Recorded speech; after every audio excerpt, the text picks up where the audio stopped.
আসসালামু আলাইকুম সম্মানিত ভিউয়ার, আমরা বিরতির পরে আবার ফিরে আসলাম সোনালী অতীত ফুটবল নাইটে। আমরা আজকে কথা বলছিলাম যে আমাদের আপকামিং টুর্নামেন্ট আগামীকালকে 28 অগস্ট মেবলি গ্রিনে যে গ্রেটার সিলেট উপজেলা কাপ ফুটবল টুর্নামেন্ট 2016 অনুষ্ঠিত হবে মেবলি গ্রিনে, এই টুর্নামেন্ট নিয়ে আজকে আমাদের সঙ্গে যে সমস্ত ভিউয়ার আছেন আপনারা মোটামুটি সব ভিউয়ারের সঙ্গে অবশ্য পরিচিত আছেন। এখন আমাদের সঙ্গে আবার জয়েন করছেন আমাদের বালাগঞ্জ উসমানীনগরের প্রতিনিধি নেসার ভাই। আমি চলে যাব আমাদের যে গুরামিয়া, যে অনেক ফার এশিয়া থেকে কুয়ালালামপুর থেকে আসছে গুরা। Can you just tell me some difference between the football from UK and Singapore? এখন তো you obviously you playing football over there, so what do you see the difference? There's a lot of difference, and surprisingly, football is a reflection of our nationality. The first thing with Singapore is that there is no Bengali football. The football in Singapore is multiracial. Singapore is predominantly made up of Chinese, Indian, Malay, and a lot of Europeans. So there is a lot of difference in the way that football is played, especially the older the individual, the different type of play. For example, here in the UK, and even when I see veteran football now, it's very fast, it's very intense, and it's very physical. The football that I've been playing in the last 11, 12 years now in Singapore is predominantly slower. It's slower, but it's more about possession. Okay, it's about keeping the ball, and it's about making the ball do the work. I'm used to playing a style where here in the UK, there's a lot of running, there's a lot of tackling, even though there is a lot of skill. Because there is some very skillful footballers within the Bengali community, and there's been many footballers within the Bengali community who've got very close to being, to becoming professional. In Singapore, because the majority of people, especially from Europe, that are in Singapore, they are there because of their professional career, etc., etc. And therefore, there's a lot of people from very different backgrounds. There's actually a lot of people in Singapore that have actually played professional football. And I've been quite fortunate to actually play with a lot of people that have actually played professional football clubs across Europe, as well as there in Asia as well, because there's a lot of local players who've played a lot of local football. So it's about possession, it's about skill, and it's about patience. And we see that when we even watch TV now, when we watch European football. Yeah, it's a lot slower, it's a lot about patience, it's about trying to, in effect, keep the ball, and until such time you create an opening.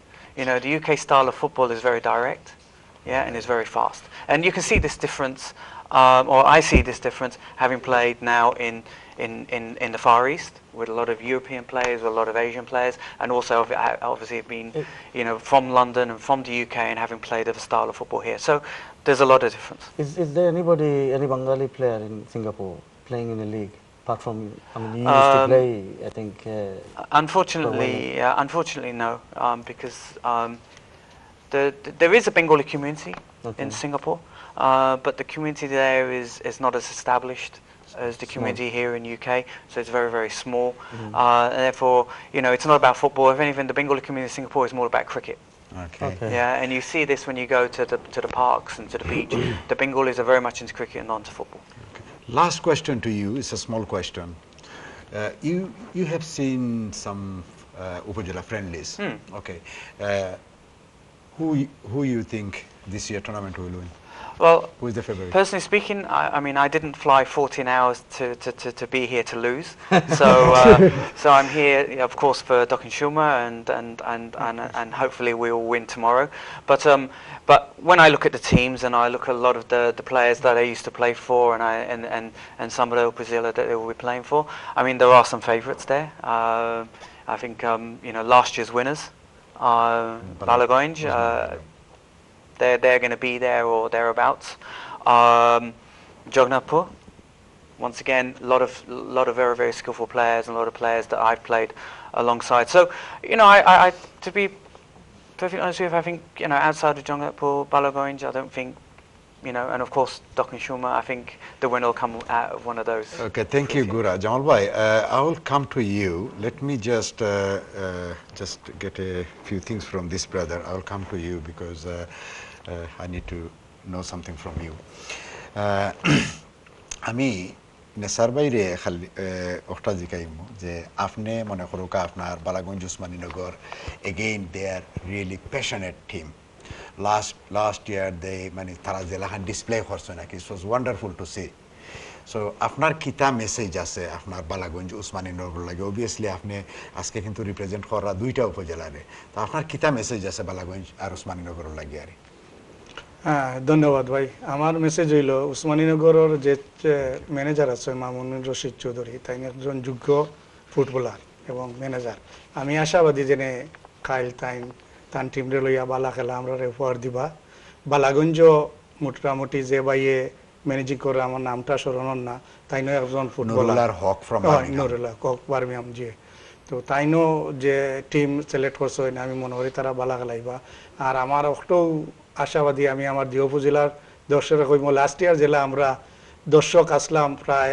100-র উপরে আমরা প্রতিনিধি আসলাম কি এবার আমরা দুই team যখন আমরা আরো বেশি মানুষ যাইতাম তারা উৎসাহীও দিতাম আর তারারে জেলা উইন করেন বলে আমরা সমর্থন করতাম সব টিমও বালা খেলেন দক্ষিণ সুরমা হোকা চাতক হোকা গোলাপগঞ্জ হোকা সবেও বালা খেলেন কিন্তু আর জিত আছে এক টিম উইন হইব তাই আমি আশাবাদী আমার দুই টিমের মাঝে এক টিম উইন হইতো ওকে থ্যাংক ইউ নেসার ভাই আমি লিলু ভাইরে শর্টকাটের মাঝে কইমু যে প্লিজ আমরা সময় আসলে খুব কম আপনি আপনার ছাত্রর উদ্দেশ্যে বা সকলের উদ্দেশ্যে আপনি কিতা কইবা স্পেশালি থ্যাংক ইউ বাউল ভাই ছাত্রর উদ্দেশ্যে অগত কইমু হোপফুলি ছাত্রর যে টিম আছে আশা করলাম যে মানে আমরা ফাইনালও খেলতাম ইয়র্স সকলেরও আশা আছে সকল উপজেলার বুঝলেন বাট অবভিয়াসলি যার যে ইন্ডিভিজুয়ালি যার যেহেতু একটা থাকবো তা আমি ছাত্রর সকল মানুষের কইমু আর কি বুঝছেন ফুটবল লাভার থাকুকা না থাকুকা বুঝছেন সেও দেখার লাগি সেও খেলার লাগি সেও অন্য কারণে আপনারা সকল আউকা সকল উপজেলার মানুষ আউকা বুঝছেন আর স্পেশালি আমি থ্যাংকস দিলাম ছাত্রর টিমর ম্যানেজমেন্টরে বুঝছেন কিন্তু আমি নাম কই দিলে বাক্কা লম্বা লাগবো ফারুক ভাই গয়াস ভাই আরও আসেন সকলে থ্যাংক ইউ দিলাম তারা যে সুন্দর করে টিমটারে সাজাইছেন বুঝছেন আর জেলা টিমরে সাপোর্ট করা যায় সকল গ্রাউন্ডও তাক্কা সাপোর্ট করতা বুঝছেন এটা থ্যাংক ইউ লিলু ভাই আমি সোনালী অতীতর সম্মানিত ভাইস চেয়ারম্যান জামাল ভাইরে কইমু যে জামাল ভাই আপনারা যে মনে করোকা ফান্ডিং বা যে সমস্ত স্পন্সর অফলাইন জয়েন এগুলা কেমন ডিফিকাল্টিস ফেস করেন বা মানে এই ধরনের জিনিস করার লাগে আর অনেক মানে ফান্ডিংটা মিলেনি বা আমরা কিলা সহযোগিতা পাই না আপনারা কমিউনিটি থেকে আর ধন্যবাদ আসলে ফুটবল বিগতিতে আমরা স্পন্সরও খুবই স্ট্রাগল করছি সোনালী অতীত বা আরও অন্যান্য যে ফুটবল অর্গানাইজেশন আছে সবাইও স্ট্রাগল করে আমিও জড়িত ছিলাম বাট দিস অকেশন উপজেলার যে সিচুয়েশনটা গত বছর থেকে আমরা আসলে ফরচুনেট আমরা কিছু বাঙালি কমিউনিটির মাঝে ভালো ভালো বিজনেসম্যান যারা আমরা খুবই ভালোভাবে সাপোর্ট করা গতবারও এবার আমাদের স্পন্সর যারা আছেন ওই লোকে এইপিসি কনস্ট্রাকশন লিমিটেড এবং স্টুয়ার্ট ক্যামেরা আরও সাথে আমাদের বিগতিতেও স্পন্সর করে গেছেন ওই হান্টার অ্যান্ড ব্লুমফিল্ড গত টুর্নামেন্ট আমরা যেটা করছি ওইটাতেও শাইস্তা ভাই আমাদের পরিচিত মুখ উনিও স্পন্সর করছেন তো এই উপজেলাতে আমরা আসলে যেটা বললাম খুবই ফরচুনেট সবাই খুবই আগ্রহী মানে স্পন্সর করার জন্য ডিফিকাল্টিজ অনেক সময় হয় আমার অনুরোধ থাকবো সব বাংলাদেশি ভাইদেরকে স্টাবলিশড বিজনেসম্যান যারা আমাদের স্পোর্টসে একটু ইনভলভ হওয়ার জন্য এবং একটু স্পন্সর করার জন্য স্পন্সর না করলে আসলে কোনো কিছু সম্ভব হয় না আর এই ফুটবলটারে আগুয়াইয়া নেওয়া সম্ভব থাকে না সাথে সাথে আমি যেহেতু সোনালী অতীতের ভাইস চেয়ারম্যান আমি সোনালী অতীতের যা কর্মকর্তা আছেন আমাদের কমিটি মেম্বার ভলেন্টারিলি সবাই কাজ করতেছেন এই গত আমরা এই মাসটা এবং গত মাস আমাদের খুব বিজি মাস ছিল, কারণ কয়েকটা টুর্নামেন্ট নিয়ে এবং উপজেলা নিয়ে গত 6 মাস ধরে সবাই মোটামুটি তাদের আপনার ভ্যালুয়েবল টাইম স্পেন্ড করে টুর্নামেন্টটারে মানে সুন্দর করার জন্য সবাই আসলে টাইম দিচ্ছেন। এই জন্য আমি আসলে সোনালী অতীতের কর্মকর্তা সবাইকে ধন্যবাদ। আর সাথে সাথে যেহেতু আমি জগন্নাথপুরের একজন টিম ম্যানেজার, সরি জামাল ভাই, আমি আসলে একেবারে মানে অনুষ্ঠানের শেষ পর্যায়ে চলে আসছি। থ্যাংক ইউ জামাল ভাই। আমি একটা কথা জাস্ট ওয়ান্স ফিউ সেকেন্ড, সাথে সাথে জগন্নাথপুরের যেহেতু ম্যানেজার, জগন্নাথপুরের চেয়ারম্যান এমটি হোসেন বকুল এবং আমাদের প্রেসিডেন্ট বিগত অনেক দিন ধরে লন্ডনে ফুটবলে ইনভলভ, সবাইকেও ধন্যবাদ জগন্নাথপুরকে এতটুকু আগ্রহী করার জন্য। থ্যাংক ইউ জামাল ভাই। সম্মানিত ভিউয়ার, আমরা অনুষ্ঠানের শেষ পর্যায়ে চলে আসছি। আমি এনটিভির পরিবারের পক্ষ থেকে আপনাদের সবাইকে, সোনালী অতীতের পক্ষ থেকে আপনাদের সবাইকে আমি আমন্ত্রণ জানাচ্ছি আগামীকালকের ফুটবলের জন্য। বেবলি গ্রিনে আপনাদের সবার আমন্ত্রণ রইল। আর আসলে অনুষ্ঠানের শেষ পর্যায়ে, তো সবাইকে আসসালামু আলাইকুম জানিয়ে আমি আমার অনুষ্ঠান এখানেই আমরা শেষ করছি। ইনশাআল্লাহ আগামীকালকে দেখা হবে। আল্লাহ হাফিজ।